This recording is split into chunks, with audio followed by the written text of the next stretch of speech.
Hello viewers, আসসালামু আলাইকুম। আশা করি আপনারা সকলেই ভালো আছেন।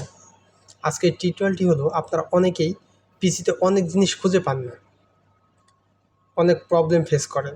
আপনারা জানেন তবুও আপনারা খুঁজে পান না। এটা নিয়ে আজকে আমার ভিডিও। তো মেন ভিডিওতে যাওয়ার আগে আপনাদের কাছে একটাই রিকোয়েস্ট করব, যদি আমার চ্যানেলে আপনি নতুন হয়ে থাকেন তাহলে অবশ্যই সাবস্ক্রাইব করবেন এবং পাশে থাকা নোটিফিকেশন বেল আইকনটি বাজিয়ে দিবেন, যাতে করে আপনার কাছে আমার নতুন নতুন ভিডিও নোটিফিকেশন চলে যায়। তো চলুন আজকের মূল পর্বে চলে যাই।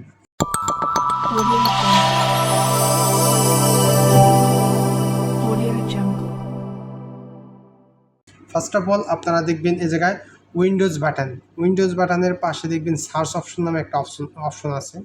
এখানে ক্লিক করবেন।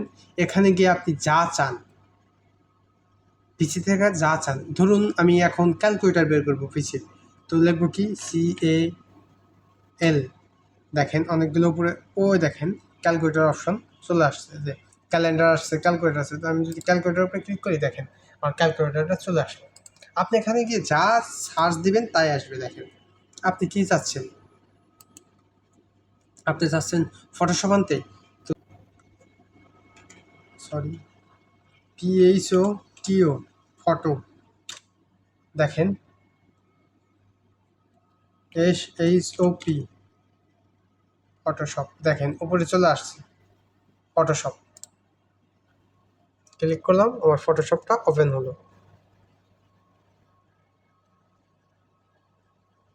তো এভাবে আপনারা এই সার্চ অপশন থেকে আপনারা সকল কিছু নিয়ে আসতে পারেন। আশা করি আমার ভিডিও থেকে কিছু শিখতে পারছেন। ধন্যবাদ, ভালো থাকবেন।